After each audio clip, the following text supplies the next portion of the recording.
নমস্কার বন্ধুরা, আমাদের আজকের ডেস্টিনেশন চাকলা ধাম। তার পূর্বে আমি পূজা আপনাদের সকলকে স্বাগত জানাই বেঙ্গল টিউন্সে। বেঙ্গল টিউন্স আজ আপনাদের নিয়ে চলে এসেছে লোকনাথ বাবার জন্মস্থান চাকলা ধামে।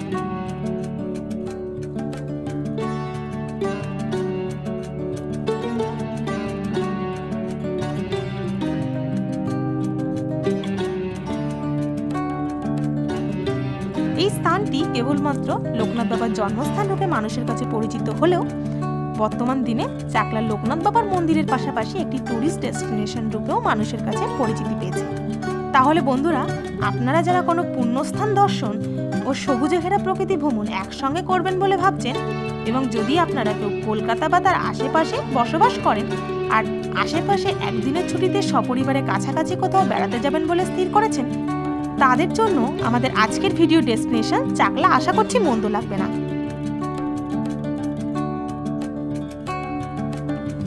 সবুজ মাঠের মধ্য দিয়ে কালো পিচের রাস্তা, পাখিদের কোলাহল ও গ্রাম্য পরিবেশ আপনাদের মুগ্ধ করবে, তা হরফ করে বলতে পারি। তবে চলুন কিভাবে যেতে হবে এই চাকলা ধাম তার পথটি একবার দেখে নিন। চাকলা মন্দির প্রধানত দুইভাবে আসা যায়, প্রথম সড়ক পথে ও দ্বিতীয় ট্রেনে।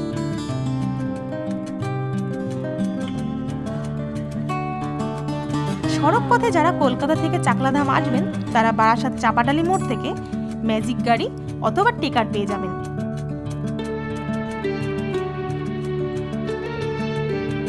আর যারা নিজস্ব গাড়িতে আসবেন তারা যশোর রোড ধরে এসে বীরা চৌমাথা হয়ে চাকলা ধাম পৌঁছতে পারেন। এছাড়াও টাকি রোড ধরে বেড়াচাপা হয়ে একটি রাস্তা আছে চাকলা পৌঁছবার। আরও একটি পথ হলো রেলওয়ে পথ। শিয়ালদহ স্টেশন থেকে বনগাঁ যাওয়ার যে কোনো ট্রেনে উঠে বীরা স্টেশন নেমে মোটর ভ্যান অথবা অটো বুক করে পৌঁছানো যায় চাকলা মন্দির। আর যারা বনগাঁর ওদিক থেকে আসবেন তারা শিয়ালদহগামী যে কোনো ট্রেনে উঠে মৎস্যন্দপুর অথবা হাবড়া স্টেশন নেমে পৌঁছতে পারেন চাকলার এই লোকনাথ বাবার মন্দিরে। ওইসব স্টেশনের বাইরে থেকেও অটোর ব্যবস্থা আছে, যেগুলি চেপে খুব সহজেই চাকলা পৌঁছানো যায়। তাহলে চলুন সবুজ প্রকৃতি দেখতে দেখতে পৌঁছে যাই চাকলা মন্দির। আমরা যেহেতু একটু সকাল সকালই চাকলা মন্দিরের জন্য বেরিয়েছিলাম, সেই কারণে কয়েকটি চায়ের দোকান ছাড়া মন্দির চত্বরে আর সেভাবে কোনো দোকান খোলা ছিল না। সুতরাং অগত্যা আমরা এক চায়ের দোকানে কিছুক্ষণ অপেক্ষা করতে লাগলাম।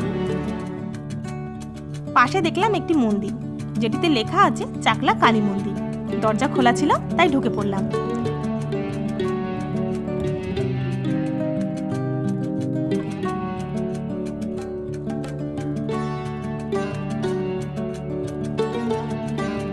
মন্দিরটির মধ্যে ঢুকতেই দেখলাম মূল মন্দিরে রাখা আছে মা ভবতারিণীর একটি মূর্তি।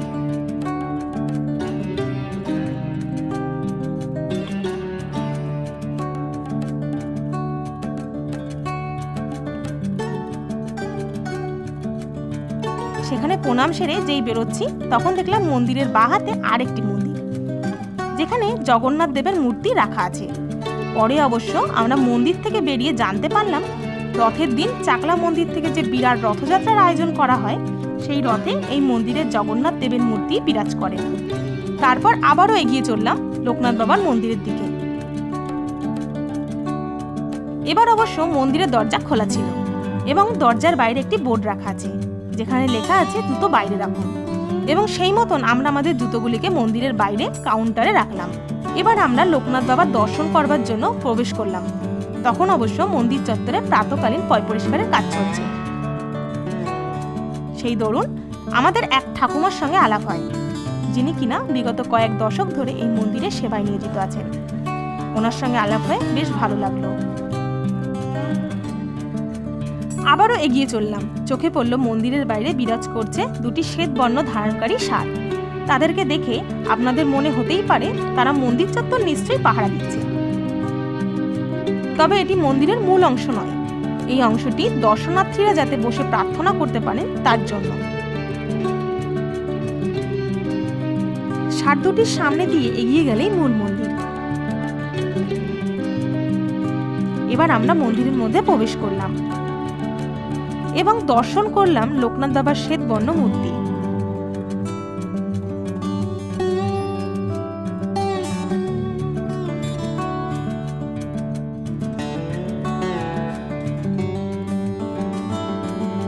এখানে বলে রাখি, প্রতিদিন সকালে বাবাকে স্নান করিয়ে নতুন রূপে সাজানো হয়।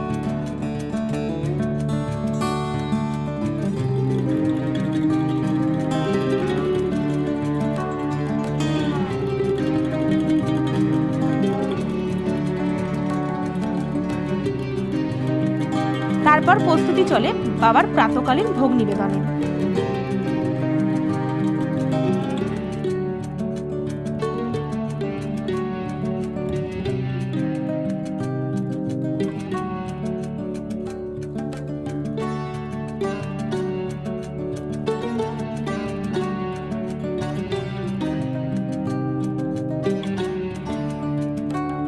ইতিমধ্যে বেশ কিছু দর্শনার্থী পুজোর ডালা হাতে মন্দিরে প্রবেশ করলেন এবং তাদের পুজোর ডালাগুলি পুরোহিত মশাইয়ের হাতে তুলে দিলেন। সেই মতো মন্দিরের পুরোহিত মশাই তাদের নাম ও গোত্র খাতায় নোট ডাউন করে নিলেন পুজো নিবেদনের জন্য।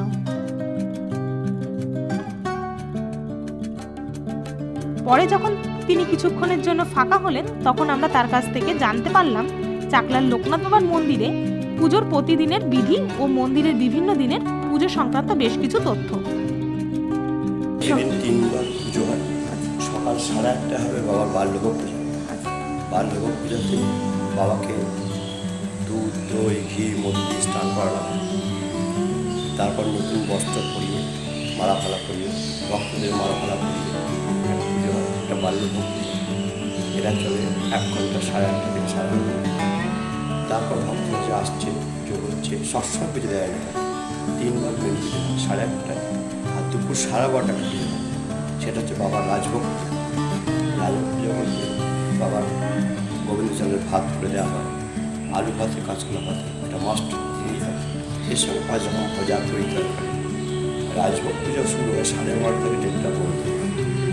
তখন যতই ভক্ত ভাজা ভক্ত সব বসিয়ে পুষ্পাঞ্জলি দেয়। তারপর পুষ্পাঞ্জলির পর তারা ভোগের ব্যবস্থা দেয়। দ্বিতীয় পুজো হচ্ছে সন্ধ্যা লুচি ভোগ দেওয়া হয়। লুচি ভোগ দিয়ে বাবার আরতি করা হয় সন্ধ্যা।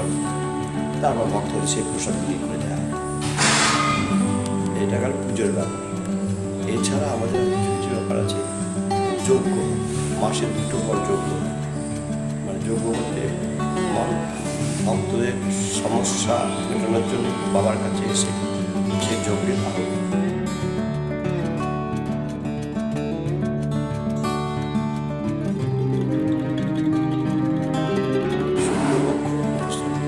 বিশেষ করা দিন হচ্ছে যেমন জন্মাষ্টমীর দিনটাকে জন্মদিন হিসেবে পালন করা হয়। আর 19শে জ্যৈষ্ঠ বাবার পারফেক্ট দিন, তিরোধান দিবস। বাবা দেহ রেখেছেন 19শে জ্যৈষ্ঠ রবিবার ছিল। এই দুটো গেল। আরেকটা অনুষ্ঠান হয় মঙ্গল প্রদীপ। সেই দিনটা আমাদের আসছে আগামী 16ই নভেম্বর, 29শে কার্তিক, শনিবার। আমাদের অন্তত 2500 লোক প্রদীপ জ্বালাবার জায়গা আছে। মাঠে বসিয়ে প্রচুর ভলেন্টিয়ার, প্রচুর স্বেচ্ছাসেবক, আশেপাশের আপনার কিছু ক্লাব তারা সহায়তা করে। তার প্রশাসন তো আছেই। সুন্দরভাবে মানে প্রদীপ জ্বালাতে পারে। আর এই অনুষ্ঠান যে একবার দেখে তার প্রতি বছর সে যেন চলে আসে।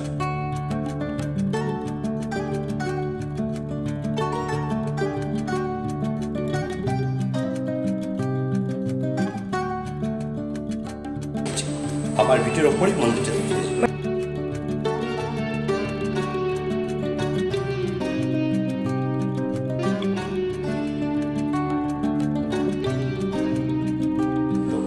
যিনি গুরুদেব ছিলেন ভগবান গাঙ্গুলি। ভগবান গাঙ্গুলির বাড়ি হচ্ছে এই কাঁকড়া কচু। ওই অনেকে জন্মস্থান বলেন, একটা দ্বিমত আছে যে লোকনাথ বাবা জন্মেছিলেন মামার বাড়ি, কিন্তু লোকনাথ একজন পৈতৃক ভিটা এই চাকলা ধাম। পড়েছি, বহু পুরনো বই ঘেটেছি।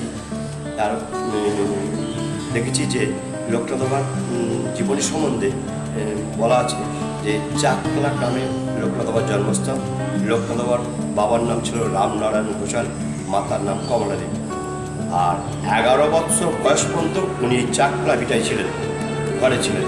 উপনয়ন হয়ে যাওয়ার পর উনি ভগবান গাঙ্গুলির সঙ্গে বেরিয়ে যায় তপস্যা করে।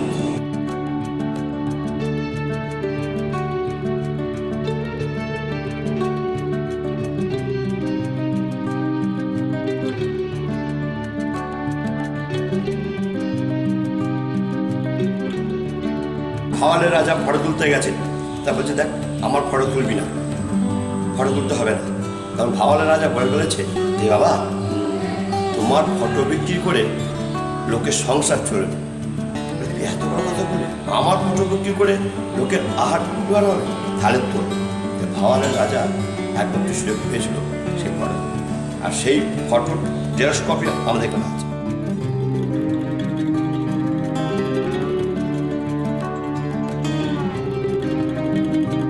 সেই ফটো এখানে এক কপি আর ভারতে এক কপি আছে।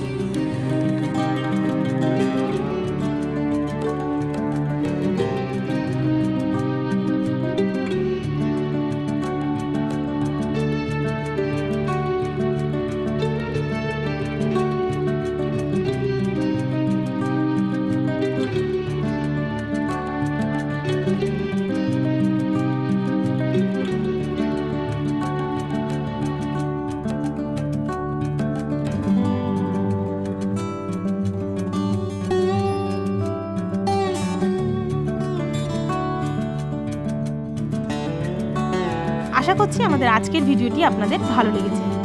আর ভালো লাগলে আমাদের ভিডিওটিকে অবশ্যই লাইক করুন এবং বন্ধুদের মধ্যে শেয়ার করুন। কমেন্ট করে আমাদের অবশ্যই জানান ভিডিওগুলি আপনাদের কেমন লাগছে। আর যারা এই চ্যানেলটিতে নতুন তারা অবশ্যই আমাদের চ্যানেলটিকে সাবস্ক্রাইব করুন। আর যে সকল দর্শক বন্ধুরা ইতিমধ্যে চাকলা অলরেডি ভিজিট করে ফেলেছেন তারাও চাইলে আমাদের সঙ্গে তাদের ভ্রমণের অভিজ্ঞতার কথা শেয়ার করে নিতেই পারেন। তাহলে বন্ধুরা আজকের মতন টাটা। খুব শিগগিরই বেঙ্গল টিমস হাজির হবে আরও একটি নতুন ভিডিও নিয়ে। ভালো থাকুন।